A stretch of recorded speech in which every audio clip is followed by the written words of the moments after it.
اعوذ باللہ من الشیطان الرجیم، بسم اللہ الرحمن الرحیم۔ جی ناظرین، ہم نے شمائل ترمذی کا دوسرا باب شروع کیا ہوا ہے جو حضور اقدس صلی اللہ علیہ وسلم کی مہر نبوت کے حوالے سے ہے۔ آج اس کے صفحہ نمبر 31 سے ہم دوبارہ شروع کرتے ہیں۔ اللہم صلی علی محمد وعلی آل محمد کما صلیت علی ابراہیم وعلی آل ابراہیم انک حمید مجید۔ اللہم بارک علی محمد وعلی آل محمد کما بارکت علی ابراہیم وعلی آل ابراہیم انک حمید مجید۔ ہمارے حضرت شاہ ولی اللہ صاحب رحمۃ اللہ علیہ نے ایک کتاب اپنی مبشرات اور منامات میں لکھی۔ اس میں بہت سے عجیب واقعات ہیں، من جملہ ان کے اپنے والد صاحب رحمۃ اللہ علیہ کا واقعہ بھی لکھا کہ ایک مرتبہ ابتدائی زمانہ میں مجھے شوق ہوا کہ ہمیشہ روزہ رکھا کروں۔ اس کے بعد علماء کے اختلاف کی وجہ سے مجھے تردد ہوا۔ خواب میں نبی اکرم صلی اللہ علیہ وآلہ وسلم کی زیارت ہوئی۔ حضور صلی اللہ علیہ وسلم نے ایک روٹی مرحمت فرمائی۔ حضرت صدیق اکبر رضی اللہ تعالیٰ عنہ بھی تشریف فرما تھے۔ انہوں نے فرمایا الہدایہ مشترکہ۔ میں نے وہ روٹی سامنے کر دی، انہوں نے ایک ٹکڑا اس میں سے لے لیا۔ پھر حضرت عمر رضی اللہ تعالیٰ عنہ نے فرمایا الہدایہ مشترکہ۔ میں نے ان کے سامنے بھی پیش کر دی، انہوں نے بھی ایک ٹکڑا اس میں سے لے لیا۔ پھر حضرت عثمان رضی اللہ تعالیٰ عنہ نے فرمایا الہدایہ مشترکہ۔ میں نے عرض کیا کہ اگر آپ ہی حضرات نے تقسیم فرما لیا تو اس فقیر کے لیے کیا بچے گا؟ حضرت سلمان فارسی رضی اللہ تعالیٰ عنہ جلیل القدر صحابہ میں سے ہیں۔ حدیث میں آیا ہے کہ جب قرآن شریف کی آیت وَإِن تَتَوَلَّوْا يَسْتَبْدِلْ قَوْمًا غَيْرَكُمْ ثُمَّ لَا يَكُونُوا أَمْثَالَكُمْ نازل ہوئی، جس کا ترجمہ یہ ہے کہ اگر تم ایمان لانے سے روگردانی کرو گے تو اللہ جل شانہ تمہاری جگہ ایک دوسری قوم کو لے آئے گا جو تم جیسی نہ ہوگی۔ صحابہ رضی اللہ تعالیٰ عنہم نے عرض کیا یا رسول اللہ صلی اللہ علیہ وسلم، وہ کون لوگ ہوں گے جو ہماری جگہ آئیں گے؟ حضور اقدس صلی اللہ علیہ وآلہ وسلم نے حضرت سلمان رضی اللہ تعالیٰ عنہ کے کندھے پر ہاتھ مار کر ارشاد فرمایا کہ یہ اور اس کی قوم۔ ایک حدیث میں آیا ہے کہ حضور صلی اللہ علیہ وآلہ وسلم نے ایک مرتبہ ارشاد فرمایا کہ اس ذات کی قسم جس کے قبضہ میں میری جان ہے، اگر ایمان ثریہ پر معلق ہوتا تو فارس کے کچھ لوگ اس کو وہاں سے بھی لے لیتے۔ علماء نے لکھا ہے کہ یہ حضرت امام اعظم امام ابو حنیفہ رحمۃ اللہ علیہ کی شان میں بشارت ہے۔ حضرت سلمان رضی اللہ تعالیٰ عنہ خود اپنے ایمان لانے کا مفصل قصہ نقل فرماتے ہیں جو حدیث کی کتابوں میں مذکور ہے، اور اس میں ان علامات کا ذکر ہے جن کا انہوں نے امتحان لیا۔ وہ فرماتے ہیں کہ میں صوبہ اصبہان میں ایک جگہ کا رہنے والا ہوں جس کا نام جے تھا۔ میرا باپ اس جگہ کا چودھری اور سردار تھا اور مجھ سے بہت ہی زیادہ اس کو محبت تھی۔ میں نے اپنے قدیم مذہب مجوسیت میں اتنی زیادہ کوشش کی کہ میں آتش کدا کا محافظ بن گیا۔ مجھے باپ نے ایک مرتبہ اپنی جائیداد کی طرف بھیجا۔ راستہ میں میرا گزر نصارہ کے گرجے پر ہوا۔ میں سیر کے لیے اس میں چلا گیا۔ میں نے ان کو نماز پڑھتے دیکھا تو مجھے وہ پسند آ گئی اور اس دین کو پسند کرنے لگا۔ شام تک میں وہاں رہا۔ ان سے میں نے دریافت کیا کہ اس دین کا مرکز کہاں ہے؟ انہوں نے کہا ملک شام میں ہے۔ رات کو میں گھر واپس آیا۔ گھر والوں نے پوچھا کہ تو تمام دن کہاں رہا؟ میں نے تمام قصہ سنایا۔ باپ نے کہا کہ بیٹا وہ دین اچھا نہیں ہے، تیرا اور تیرے بڑوں کا جو دین ہے وہی بہتر ہے۔ میں نے کہا ہرگز نہیں، وہی دین بہتر ہے۔ باپ کو میری طرف سے خدشہ ہو گیا کہ کہیں چلا نہ جائے، اس لیے میرے پاؤں میں ایک بیڑی ڈال دی اور گھر میں قید کر دیا۔ میں نے ان عیسائیوں کے پاس کہلا بھیجا کہ جب شام سے سوداگر لوگ جو اکثر آتے رہتے ہیں آئیں تو مجھے اطلاع کرا دیں۔ چنانچہ کچھ سوداگر آئے اور ان عیسائیوں نے مجھے اطلاع کرا دی۔ جب وہ سوداگر واپس جانے لگے تو میں نے اپنے پاؤں کی بیڑی کاٹ دی اور بھاگ کر ان کے ساتھ شام چلا گیا۔ وہاں پہنچ کر میں نے تحقیق کیا کہ اس مذہب کا سب سے زیادہ ماہر کون ہے۔ لوگوں نے بتایا کہ گرجا میں فلاں بشپ ہے۔ میں اس کے پاس گیا اور اس سے کہا کہ مجھے تمہارے دین میں داخل ہونے کی رغبت ہے اور تمہاری خدمت میں رہنا چاہتا ہوں۔ اس نے منظور کر لیا۔ میں اس کے پاس رہنے لگا، لیکن وہ کچھ اچھا آدمی نہ نکلا۔ لوگوں کو صدقہ کی ترغیب دیتا اور جو کچھ جمع ہوتا اس کو اپنے خزانہ میں رکھ لیتا، تو غریبوں کو کچھ نہ دیتا۔ وہ مر گیا، اس کی جگہ دوسرے شخص کو بٹھایا گیا، وہ اس سے بہتر تھا اور دنیا سے بے رغبت تھا۔ میں اس کی خدمت میں رہنے لگا اور اس سے مجھے محبت ہو گئی۔ بالآخر وہ بھی مرنے لگا تو میں نے اس سے پوچھا کہ مجھے کسی کے پاس رہنے کی وصیت کر دو۔ اس نے کہا کہ میرے طریق پر صرف ایک شخص دنیا میں ہے، اس کے سوا کوئی نہیں، وہ موصل میں رہتا ہے، تو اس کے پاس چلے جانا۔ میں اس کے مرنے کے بعد موصل چلا گیا اور اسے جا کر اپنا قصہ سنایا۔ اس نے اپنی خدمت میں رکھ لیا، وہ بہترین آدمی تھا۔ آخر اس کی بھی وفات ہونے لگی تو میں نے اس سے پوچھا کہ اب میں کہاں جاؤں؟ اس نے کہا فلاں شخص کے پاس نصیبین میں چلے جاؤ۔ میں اس کے پاس چلا گیا اور اس سے اپنا قصہ سنایا۔ اس نے اپنے پاس رکھ لیا، وہ بھی اچھا آدمی تھا۔ جب اس کے مرنے کا وقت آیا تو میں نے اس سے پوچھا کہ اب میں کہاں جاؤں؟ اس نے کہا کہ غموریہ میں فلاں شخص کے پاس چلے جانا۔ میں وہاں چلا گیا اور اس کے پاس اسی طرح رہنے لگا۔ وہاں میں نے کچھ کمائی کا دھندا بھی کیا، جس سے میرے پاس چند گائیں اور کچھ بکریاں جمع ہو گئیں۔ جب اس کی وفات کا وقت قریب آیا تو میں نے اس سے پوچھا کہ اب میں کہاں جاؤں؟ اس نے کہا کہ اب خدا کی قسم کوئی شخص اس طریقہ کا جس پر ہم لوگ ہیں عالم نہیں رہا۔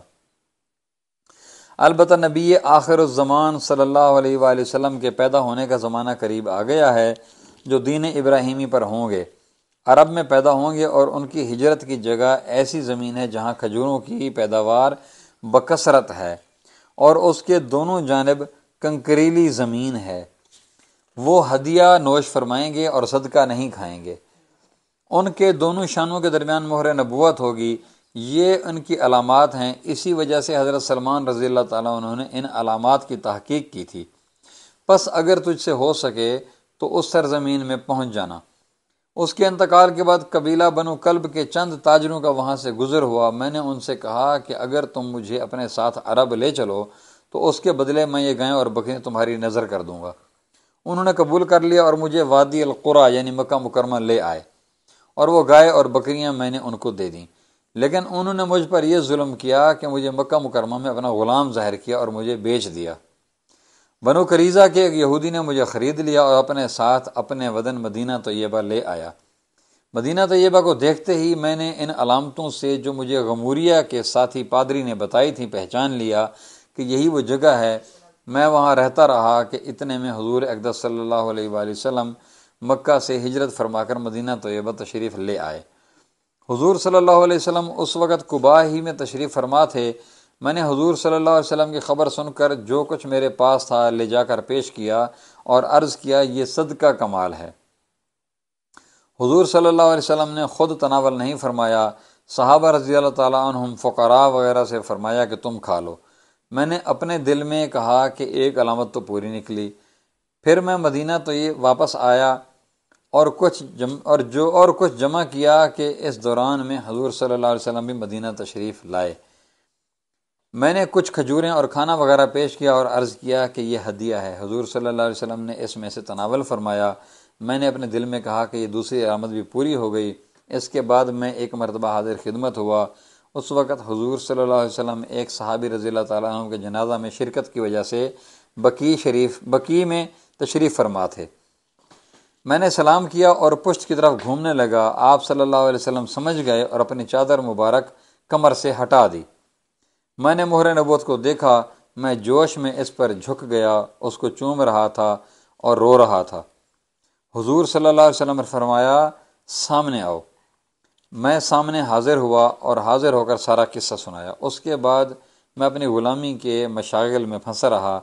ایک مرتبہ حضور صلی اللہ علیہ وسلم نے فرمایا کہ تم اپنے آقا سے مکاتبت کا معاملہ کر لو۔ میں نے اس سے معاملہ کر لیا۔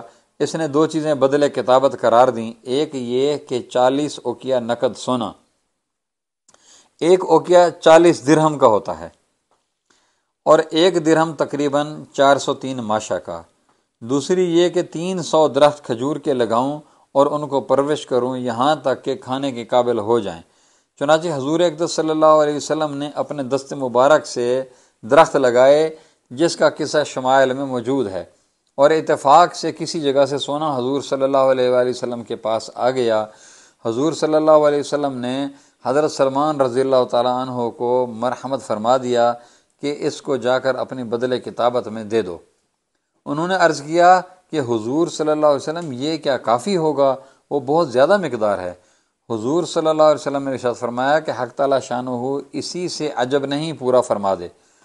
چنانچہ میں لے گیا اور اس میں سے وزن کر کے 40 اوقیہ سونا اس کو تول دیا۔ اس قصہ سے یہ بھی معلوم ہو گیا کہ شمائل کی روایت میں حضور اقدس صلی اللہ علیہ وآلہ وسلم کا حضرت سلمان رضی اللہ تعالیٰ عنہ کو خریدنا اسی لحاظ سے کہا گیا کہ ان کا بدل کتابت حضور صلی اللہ علیہ وآلہ وسلم نے ہی ادا فرمایا، اپنے دست مبارک سے درخت لگائے اور خود ہی اپنے پاس سے وہ سونا عطا فرمایا جو بدل میں قرار پایا تھا۔ حضرت سلمان رضی اللہ تعالیٰ عنہ کہتے ہیں کہ 10 سے زیادہ آقاؤں کی غلامی میں وہ رہے ہیں۔ غزوہ خندق میں انہی کے مشورے سے خندق کھدوائی گئی، ورنہ عرب میں اس سے پہلے خندق کا دستور نہ تھا، نہ لوگ خندق کو جانتے تھے۔ حدیث نمبر 7۔ حدیث نمبر 7 کے ترجمہ کا مفہوم یہ ہے، ابو نضرہ کہتے ہیں کہ میں نے ابو سعید رضی اللہ تعالیٰ عنہ سے حضور صلی اللہ علیہ وآلہ وسلم کی مہر نبوت کا حال پوچھا تو انہوں نے یہ بتلایا کہ آپ کی پشت مبارک پر ایک گوشت کا ابھرا ہوا ٹکڑا تھا۔ حدیث نمبر 8۔ حدیث نمبر 8 کے ترجمہ کا مفہوم ہے، عبداللہ بن سرجس رضی اللہ تعالیٰ عنہ کہتے ہیں کہ میں حضور اقدس صلی اللہ علیہ وسلم کی خدمت میں حاضر ہوا۔ حضور صلی اللہ علیہ وسلم کے پاس اس وقت مجمع تھا۔ میں نے اس طرح حضور صلی اللہ علیہ وسلم کے پس پشت چکر لگایا۔ راوی نے اس جگہ غالباً چکر لگا کر فعلی صورت بیان کی۔ حضور صلی اللہ علیہ وسلم میرا منشا سمجھ گئے اور اپنی پشت مبارک سے چادر ہٹا دی۔ میں نے مہر نبوت کی جگہ کو آپ صلی اللہ علیہ وسلم کے دونوں شانوں کے درمیان مٹھی کے ہم شکل دیکھا، جس کے چاروں طرف تل تھے جو گویا مسوں کے برابر معلوم ہوتے تھے۔ پھر میں حضور صلی اللہ علیہ وسلم کے سامنے آیا اور میں نے عرض کیا، اللہ تعالیٰ شانہ آپ کی مغفرت فرمائے، یا اللہ تعالیٰ نے آپ کی مغفرت فرما دی، جیسا کہ سورۃ فتح میں اللہ جل جلالہ کا ارشاد ہے۔ حضور صلی اللہ علیہ وسلم نے فرمایا، اللہ تیری بھی مغفرت فرمائے۔ لوگوں نے مجھ سے کہا کہ حضور صلی اللہ علیہ وسلم نے تیرے لیے دعائے مغفرت فرمائی۔ میں نے کہا ہاں، اور تم سب کے لیے بھی، اس لیے کہ اللہ جل شانہ نے حکم فرمایا ہے کہ اے محمد صلی اللہ علیہ وآلہ وسلم مغفرت کی دعا کرو، اپنے لیے بھی اور مومن مردوں اور مومن عورتوں کے لیے بھی۔ اس لیے حضور صلی اللہ علیہ وسلم تو سب ہی کے لیے دعا مغفرت فرما چکے۔ وما علینا الا البلاغ المبین۔ تو ناظرین، ہمارا دوسرا باب حضور صلی اللہ علیہ وسلم کی مہر نبوت مبارک کے حوالے سے جو تھا وہ مکمل ہوا۔ تو انشاءاللہ تعالی کل سے ہم حضور صلی اللہ علیہ وسلم کے سر مبارک کے بالوں کے حوالے سے جو بیان ہے، جو تیسرا باب ہے، وہ انشاءاللہ کل سے شروع کریں گے۔ جزاکم اللہ احسن الجزا۔